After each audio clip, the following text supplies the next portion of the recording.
नमस्कार, news nation digital के हमारे इस खास एपिसोड खबरें दुनिया की में आपका स्वागत है। मैं हूं सुमित कुमार दुबे। हर गुजरते हफ्ते के साथ ही भारत और मालदीव के रिश्तों में कोई ना कोई एक नया डेवलपमेंट होता जा रहा है, जिसके चलते हम आपके लिए एक नया वीडियो लाने के लिए मजबूर हो जाते हैं। ताज़ा खबर यह है कि मालदीव में मौजूद भारतीय सैनिकों की घर वापसी सुनिश्चित करने के लिए इस देश के डिप्लोमेटिक और मिलिट्री अफसरों का एक डेलीगेशन भारत की राजधानी दिल्ली आ चुका है और भारत के समकक्ष अधिकारियों के साथ, जो उनके समकक्ष अधिकारी हैं, उनके साथ एक हाई लेवल मीटिंग करेगा ये डेलीगेशन, ताकि भारतीय सैनिकों का जो मालदीव में मौजूद हैं उनकी वापसी के रोड मैप को डिसाइड किया जा सके, उनकी वापसी को सुनिश्चित किया जा सके। वहीं दूसरी ओर भारत ने भी मालदीव को सबक सिखाने का मन बना लिया है। साल 2024-25 के अंतरिम बजट में भारत ने मालदीव को दी जाने वाली आर्थिक सहायता में 22% की कटौती कर दी है। साथ ही मालदीव की इकोनॉमी की ताकत यानी उसकी टूरिज्म इंडस्ट्री पर भी इनडायरेक्टली प्रहार करने का फैसला किया है। दरअसल मालदीव के नए प्रेसिडेंट मोहम्मद मुइज्जू पिछले साल चुनाव जीतने के बाद से ही भारत के साथ अपनी सरकार के रिश्तों को लेकर विवाद में रहे हैं। मुइज्जू ने यह चुनाव भारत विरोधी सेंटीमेंट्स को भड़काकर जीता था। उन्होंने अपने मुल्क की धरती पर मौजूद चंद भारतीय सैनिकों की वापसी को इतना बड़ा चुनावी मसला बना लिया था, जो अब उनके गले की फांस भी बनता जा रहा है।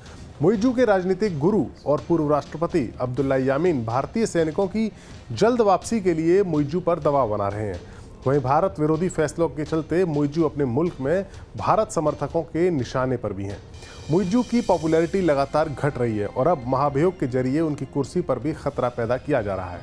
ऐसे में भारत सरकार का भी मुइज्जू पर दबाव बनाने में भारत सरकार कोई मौका गंवा नहीं रही है। मालदीव जैसे छोटे मुल्क में उसके पड़ोसी देश भारत ने कई विकास कार्यों को आगे बढ़ाया था और भारत अभी भी बढ़ा रहा है। कई परियोजना भारत की वहां चल रही हैं। इसी कवायद के तहत भारत ने साल 2023-24 में मालदीव को 770.9 करोड़ रुपए की आर्थिक मदद मुहैया कराई थी, लेकिन इस बार के अंतरिम बजट में इसमें कटौती करते हुए ये रकम 600 करोड़ की कर दी गई है। जाहिर है मालदीव को मदद की जा रही है, उस मदद की रकम में 22% की कटौती की गई है। मुइज्जू सरकार के लिए ये एक इशारा है भारत की तरफ से। यही नहीं, मालदीव की टक्कर में बीच टूरिज्म के लिए भारत के इलाकों को और ज़्यादा मजबूत बनाने के लिए और ख़ासतौर से लक्षद्वीप के और ज़्यादा विकसित करने के लिए अंतरिम बजट में उसके लिए प्रावधान किया गया है और उसकी बात कही गई है। लक्षद्वीप का जिक्र होना इसलिए भी खास है क्योंकि पिछले दिनों भारत के पीएम नरेंद्र मोदी लक्षद्वीप के दौरे पर गए थे और उसके बाद जो तस्वीरें सामने आई थी, उन्होंने मालदीव को काफ़ी परेशान किया था और सोशल मीडिया पर इस तरह की बहस चल पड़ी थी कि भारत का लक्षद्वीप एक बीच टूरिज्म के मामले में बीच टूरिज्म के सेंटर के तौर पर मालदीव को टक्कर दे सकता है। टूरिज्म मालदीव की इकोनॉमी का एक बहुत बड़ा हिस्सा है, बहुत उसकी रीढ़ की हड्डी है और इस मसले पर सोशल मीडिया पर काफ़ी बहस हुई और ये बहस इतनी आगे बढ़ी कि इसमें मोहम्मद मुइज्जू की सरकार के कुछ मंत्री भी कूद पड़े और इन मंत्रियों ने भारत के पीएम मोदी के लिए कुछ अपशब्द भी कहे, अशोभनीय बातें भी कहीं, जिसके बाद जो डिप्लोमेटिक विवाद था वो बढ़ा और नतीजे के तौर पर मुइज्जू को इन मंत्रियों को सस्पेंड करना पड़ा। ये विवाद तो उस वक्त खत्म हो गया था, लेकिन मुइज्जू सरकार के फैसलों से दोनों देशों के रिश्तों में आई खटास लगातार बढ़ती जा रही है। दरअसल मालदीव में भारत को जैसे इंडिया आउट करने का जो अभियान चलाया था मोहम्मद मुइज्जू ने, अपना चुनाव प्रचार किया था, उसको लेकर वो इस कदर दबाव में है कि वो अपने देश के नागरिकों की जान की परवाह तक नहीं कर रहे हैं। पिछले दिनों मालदीव के एक टापू पर रह रहे एक 13-14 साल के बच्चे को ब्रेन ट्यूमर की बीमारी थी, उसे स्ट्रोक आया, जिसके इलाज के लिए उस बच्चे को मालदीव की राजधानी माले पहुंचाने की ज़रूरत थी। लड़के के पिता ने 17 जनवरी को ही अपने बच्चे को एयरलिफ्ट करा के माले पहुंचाने की अपील करनी शुरू कर दी थी, अथॉरिटीज़ को फ़ोन करने शुरू कर दिए थे, लेकिन मालदीव की अथॉरिटीज़ के पास भारत से जो हेलीकॉप्टर्स दिए गए हैं या जो ड्रोनियर एयरक्राफ्ट दिया गया है उसका इस्तेमाल करने की इजाज़त नहीं थी मुइज्जू सरकार की तरफ से। लिहाजा उस बच्चे को एयर एम्बुलेंस मिलने में काफ़ी वक्त लग गया और जब 16 घंटे बाद उसे माले के अस्पताल में लाया गया तो उसे बचाया नहीं जा सका। दरअसल भारत के ये जो फौजी हैं जिनको लेकर मालदीव ने इशू बनाया है, वो उन्हीं 2 ध्रुव हेलीकॉप्टर्स और ड्रोनियर विमान को ऑपरेट करने का काम करते हैं, जिनको लेकर मालदीव भारत को जिन्हें वापस भेजना चाहता है और एयरक्राफ्ट्स और हेलीकॉप्टर्स को भारत ने मालदीव को गिफ्ट किया है।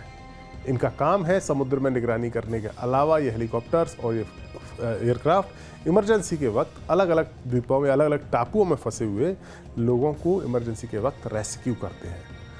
जब ऐसे ही रेस्क्यू की ज़रूरत इस बच्चे को थी तो उसकी इजाज़त मोइजू सरकार की तरफ से नहीं आई।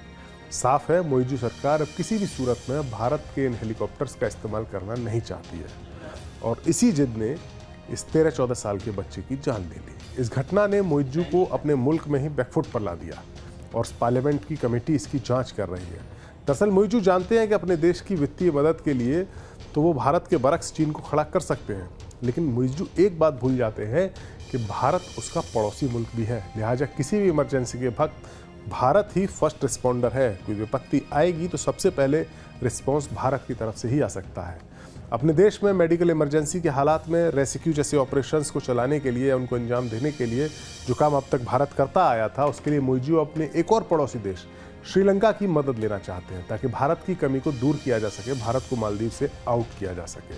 बहरहाल अब देखना होगा कि मालदीव में मौजूद भारतीय सैनिकों की वतन वापसी पर कोई सहमति बनती है या नहीं, क्योंकि यही सबसे बड़ा मुद्दा है जिस मुद्दे को लेकर मोहम्मद मोइजू मालदीव में सत्ता में दाखिल हुए हैं। और अगर दोनों देशों के बीच में इन सैनिकों की वापसी को लेकर सहमति बनती है तो क्या ये वापसी मोहम्मद मोइजू की दी हुई डेडलाइन यानी 15 मार्च तक होगी या उसके बाद होगी? ये वीडियो आपको कैसा लगा? अपनी राय हमें ज़रूर दें। देश और दुनिया से जुड़ी बाकी खबरों के लिए देखते रहिए न्यूज़ नेशन डिजिटल। नमस्कार।